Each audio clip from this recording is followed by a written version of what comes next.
कम बोलने की क्या ताकत होती है? आप कम बोलते हो लेकिन एक्शंस ऐसे लेते हो कि सामने वाला बोल भी ना पाए आपके सामने। इसकी क्या ताकत होती है वो जानेंगे हम। हकीकत में घटित कहानी से जानेंगे।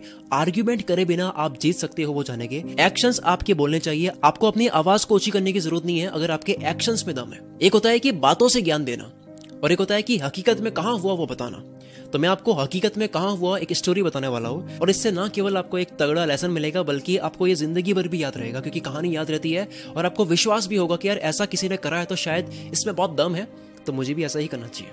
131 बीसी के वक्त की बात है। रोमन किंग पब्लियस म्यूसियानस ने अपनी आर्मी के साथ ग्रीस के पेरगामस सिटी को अटैक करने के इंटेंशन से घेर लिया। पब्लियस ने पेरगामस को अटैक करना चाहा, पर पेरगामस की बड़ी बड़ी अनब्रेकेबल और मजबूत दीवारों को तोड़ने और अंदर घुसने के लिए बैटरिंग रैम की जरूरत थी। आपकी स्क्रीन पर देख सकते हैं, इसको बोलते हैं बैटरिंग रैम। तो इसकी जरूरत थी, तो इसके लिए क्या किया गया? ग्रीस की कैपिटल है एथेंस। किंग ने एथेंस में उसकी नेवी के शिपयार्ड में शिप्स के बड़े बड़े मास्ट देखे थे। मास्ट क्या होता है? ये वो होते हैं जो शिप में बंदे बड़े बड़े जो कपड़े होते हैं जिसे सेल कहते हैं, उसे सपोर्ट देने के लिए जो वुड का पोल होता है, जो खंबा होता है लकड़ी का, जिसकी लकड़ी बहुत मजबूत होती है, बहुत लेंदी होती है। तो राजा ने सोचा कि यार वो जो बीच वाली जो लकड़ी होती है वो काम में ले सकते हैं बैटरिंग रैम के लिए। किंग ने अपने कुछ सोल्जर्स को ऑर्डर देकर एथेंस में काम कर रहे जहां ये बनते हैं वहां पर उनका एक मिलिट्री इंजीनियर था, तो उस इंजीनियर के पास में अपने सोल्जर्स भेजे किंग ने और कहा कि वहां जाकर के ये लेकर आओ, उससे हम काम चला लेंगे सो दैट उसी साइज की बैटरिंग रैम सप्लाई कर सके जिस बैटरिंग रैम से वो दीवार तोड़ सके। जब सोल्जर ने आकर मिलिट्री इंजीनियर को ये बात बताई तो अब इंजीनियर होशियार था, तो इंजीनियर समझ गया कि इस पर्पस के लिए किस साइज की बैटरिंग रैम चाहिए होगी और इंजीनियर ने सोल्जर्स को समझाना शुरू किया कि जो किंग साइज बता रहा है वो काफी बड़ी है और अननेसेसरी प्रॉब्लम भी होगी ट्रांसपोर्टेशन में, उसे पेरगामस तक ले जाने में, और ना ही इतनी बड़ी साइज की जरूरत भी है। तो सोल्जर्स ने कहा कि जैसा किंग ने कहा है वैसे ही बैटरिंग रैम सप्लाई कर दो, जो मंगवाया है वही दे दो, क्योंकि किंग के साथ में आर्ग्यूमेंट करना खतरे से खाली नहीं है। मिलिट्री इंजीनियर फिर भी बात समझा नहीं, वो फिर भी सोल्जर्स को फोर्सफुली समझाता रहा कि इंजीनियर वो है, वो राजा नहीं है। राजा इस बात को नहीं समझता है। मैंने पूरी अपनी जिंदगी यही सब करने में दी है तो मुझे ज्यादा पता है, राजा को इतना पता नहीं है, तो इस साइज की मत ले जाओ, इसकी जरूरत नहीं है। आखिर में सोल्जर्स ने इंजीनियर से कहा कि अगर आपको अपनी जान की परवाह नहीं है तो कोई बात नहीं, हमारी जान की तो परवाह कर लो, जो राजा ने कहा है वही दे दो आप। सोल्जर्स की ये बात सुनकर इंजीनियर चुप रहा और उसने कहा कि ठीक है, मैं डिलीवर कर दूंगा, जो आप कह रहे हो वही दे दूंगा मैं। सोल्जर्स वहां से निकल गए, बात एक्सेप्ट कर ली कि आप जाओ, डिलीवर कर दूंगा। सोल्जर्स के जाने के बाद में इंजीनियर को लगा कि अगर मैंने ये बात मान ली और अगर मैंने वही साइज डिलीवर कर दी जो राजा ने मंगवाई है, तो मेरे में और बिना एक्सपीरियंस वाले राजा में क्या फर्क रह जाएगा? मेरे को तो पता है ना कि गलत क्या हो रहा है, मेरे को तो पता है ना कि कैलकुलेशन गलत है। तो उस इंजीनियर ने क्या करा कि उसने जो साइज मंगवाई थी वो ना पेच करके छोटी साइज की रैम्स भेज दी जो इंजीनियर को सही लगी थी लेकिन राजा ने नहीं मंगवाई थी। जैसे ही किंग के सामने वो रैम्स आई, किंग गुस्से से लाल हो गया और सोल्जर्स को कहने लगा कि मैंने साइज नहीं बताई थी क्या, ये तुम क्या लेकर आए हो? सोल्जर्स ने डर के मारे बताया, सारा इंसिडेंट बताया कि हमने उसे इतना समझाया था और वो बात को समझ भी गया था लास्ट में, लेकिन समझने के बाद भी एग्री करने के बावजूद उसने छोटी वाली रैम्स भेज दी। राजा के गुस्से का पारा और ऊपर चढ़ गया। उसने अटैक कैंसिल करवा दिया कि चलो ठीक है, अटैक बाद में करेंगे, पहले इनको देखते हैं। उसने इंजीनियर को बुलवाया वहीं पे, और इससे पहले कि राजा इंजीनियर को कुछ बोले, हमारा इंटेलिजेंट इंजीनियर पहले ही कुछ बोल पड़ा। वो कहने लगा कि महाराज आपकी कैलकुलेशन में गड़बड़ है, आपने जो साइज बताई थी वो साइज बहुत बड़ी है, इतनी बड़ी रैम्स की जरूरत नहीं है, आप खुद देखना इसकी जरूरत नहीं पड़ेगी। और फिर उसने अपनी सारी टेक्निकल कैलकुलेशंस करनी शुरू कर दी, पूरे साइंस के लॉजिक्स, मैथ्स के लॉजिक्स वहां पे लगाने लग गया और खड़े खड़े राजा को समझा रहा है। राजा चुपचाप उसकी बातें सुन रहा है। जितनी भी कैलकुलेशंस उस इंजीनियर ने करी, उसने जो भी बताया, वहां पे जितने भी सेनापति और आर्मी के लीडर्स भी खड़े थे वो भी एग्री कर गए कि हाँ इंजीनियर कह तो सही रहा है। किंग ने सबकी तरफ देखा कि यार इसकी बातों को एग्री किया जा रहा है, फिर इंजीनियर की तरफ देखा और अपने कुछ गार्ड्स की तरफ देखा और इशारा किया। गार्ड्स इंजीनियर के पास में आए, उसके कपड़े फाड़ दिए, उसे रस्सी से बांध दिया गया, उसे लोहे के पोल्स और कोड़े से मार मार के जख्मी कर दिया और तब तक मारते रहे उसे जब तक कि वो मर ना गया। आप कितने ही एक्सपीरियंस्ड हो, आप कितने ही नॉलेजेबल इंसान हो, आर्ग्यूमेंट करके आप हमेशा चीजों को खराब ही करोगे। आप जब अपनी बातों से सामने वाले को ये प्रूव कर रहे होते हो कि आप सही कर रहे हो, आप सही बता रहे हो, जो कि है सही, पर आप ये बोल जाते हो कि आप इनडायरेक्टली सामने वाले को ये बोल रहे हो कि भाई तू गलत है। हम सब इंसान है, हम सबका अपना ईगो है और ईगो बहुत ही फ्रेजाइल होता है, बहुत नाजुक होता है। हम सबको सही होना पसंद है, किसी को भी गलत होना नहीं पसंद।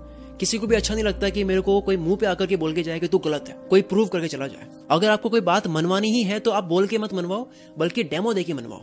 डेमो देके बात को समझाओ, बिल्कुल उस वजीर की तरह जो हमने एक वीडियो में जाना था कि किस तरह से वो बातों से नहीं बल्कि एक्शन से जीत गया था। आपने 3 इडियट्स मूवी देखी होगी जिसमें आमिर खान करीना को डेमो देकर समझाता है। एक बार वो करीना की वॉच गुम हो जाने का नाटक करवाता है और दूसरी बार एक शादी में उसके फियांस के शूज पर चटनी गिरा देता है, बस करीना को ये समझाने के लिए कि वो लाइफ में कुछ गलत डिसीजंस ले रहा है। अगर वो उसे सिर्फ बातों से गलत प्रूव करने की कोशिश करता तो शायद करीना कभी नहीं समझ पाती। ऐसा मूवी में बताया गया है। इनफैक्ट कोई भी नहीं समझता, बातें कोई भी कर सकता है, आपको एक्शन से जीतना है। एक्शन से आप सामने वाले को गिल्ट फील करवा सकते हो, सामने वाले को फील करवा सकते हो कि कैसे तू गलत है, बिना कुछ बोले। वो ही बेस्ट तरीका है उसके बिना ईगो को हर्ट करे। Actions speak louder than words. क्या ये बात किंग को समझ नहीं आई होगी कि जो इंजीनियर कह रहा था वो सही कह रहा था? किंग को समझ आ भी गया कि हाँ इंजीनियर सही कह रहा है, लेकिन राजा को ये बात डाइजेस्ट नहीं हुई थी कि सोल्जर्स के सामने, इतने लोगों के सामने इंजीनियर ओपनली किंग की कैलकुलेशंस को रॉन्ग प्रूव कर दिया, वो भी बिना डर के, एकदम कॉन्फिडेंस के साथ में, जैसे कोई दोस्त को बता रहा हो। आपकी लाइफ में भी ऐसे लोग हो गए जो पावर स्ट्रक्चर में काफी ऊपर है, पर आप उनसे इस तरह से बात नहीं कर सकते, आपको प्रूव करना होगा एक्शन से। अब सुनो आगे एक और रियल स्टोरी है। अब क्या हुआ, यानी अब मैं आपको बताता हूँ कि किस तरह से आपको एक्शन से जीतना है। आपको पता है रशिया में एक लंबे टाइम तक स्टालिन नाम के तानाशाह का राज था और उसने रशिया के लोगों पर बहुत जुल्म किए। उस डिक्टेटर की तानाशाही बहुत सालों तक चलती रही। उसकी गवर्नमेंट में, उसके अंडर में, उसके साथ क्लोजली काम करने वाले लोगों में भी हिम्मत नहीं थी कि उसका तख्ता पलट कर सके, उसे धोखा देके हरा सके और फ्री कंट्री बना सके। किसी की हिम्मत नहीं थी।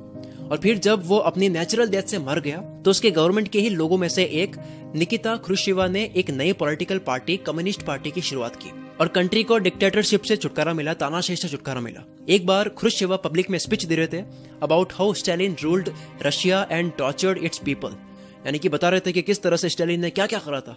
तभी सामने जमा हुए लोगों की भीड़ में से एक आदमी बोला चिल्ला करके, तू भी तो उसके साथ में काम कर रहा था, तू ही उसे बोल देता कि डिक्टेटरशिप गलत है, अब क्यों बोल रहा है? तो ख्रुश्चेवा एम्ब्रेस होते हुए बोला, चिल्लाया कि कौन था ये, कौन बोला, ये बीच में कौन बोल गया मेरे?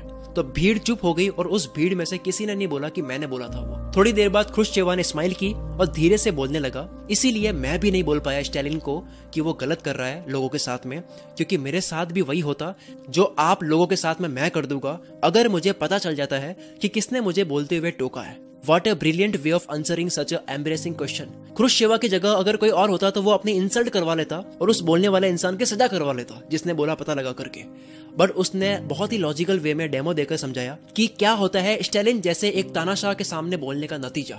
लोग एक पब्लिक लीडर जो डिक्टेटर जितना क्रूअल नहीं होता उसके सामने बोल भी नहीं पा रहे हैं, तो एक डिक्टेटर के सामने, एक तानाशाह के सामने कैसे बोल सकता है कोई इंसान? और अगर वो स्टालिन के सामने बोल भी देता तो वो खुद फेयर एंड फ्री कंट्री खड़ी करने के लिए जिंदा ही नहीं बचता। So guys, actions speak louder than words. इसी टॉपिक पर मैं और कहानी के साथ में आपको लेसन्स देता रहूंगा, तो आप बने हुए रहो और वीडियोस का इंतजार करते रहो। आप अपनी जिंदगी में अभी जहां भी हो, यानी कि आपका प्रेजेंट, और आपको जहां भी जाना है, जो भी आपका गोल है, यानी कि आपका फ्यूचर, उसके बीच में सिर्फ एक सीक्रेट की देरी है, सिर्फ एक सीक्रेट। वो सीक्रेट हर कामयाब इंसान जानता है, मैं जानता हूं, और जो जान लेता है वो सिर्फ कामयाब ही होता है।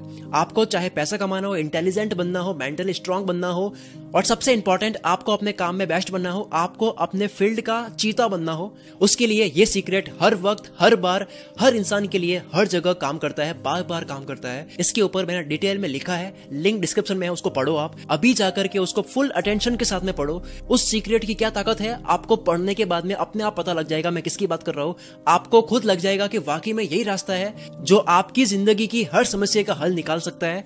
यही रास्ता है हर इंसान के सुख का, और यही रास्ता है हर इंसान की समस्या का समाधान का। नीचे लिंक है, उस पर क्लिक करो, ध्यान से उसको पढ़ो। आपको सिर्फ 5 मिनट लगेंगे, आप मुझे सिर्फ अपने 5 मिनट दो, ये मेरा ओपन प्रॉमिस है। अगर आपने ध्यान से पढ़ा, समझ गए बात को, तो ये 5 मिनट दिए हुए आपकी जिंदगी के सालों बचा सकता है। लिंक डिस्क्रिप्शन में, अभी जाओ पढ़ो। मिलते हैं अगली वीडियो में। मैं शकील कुल मित्र से आपके सपनों को सपोर्ट करता हूँ।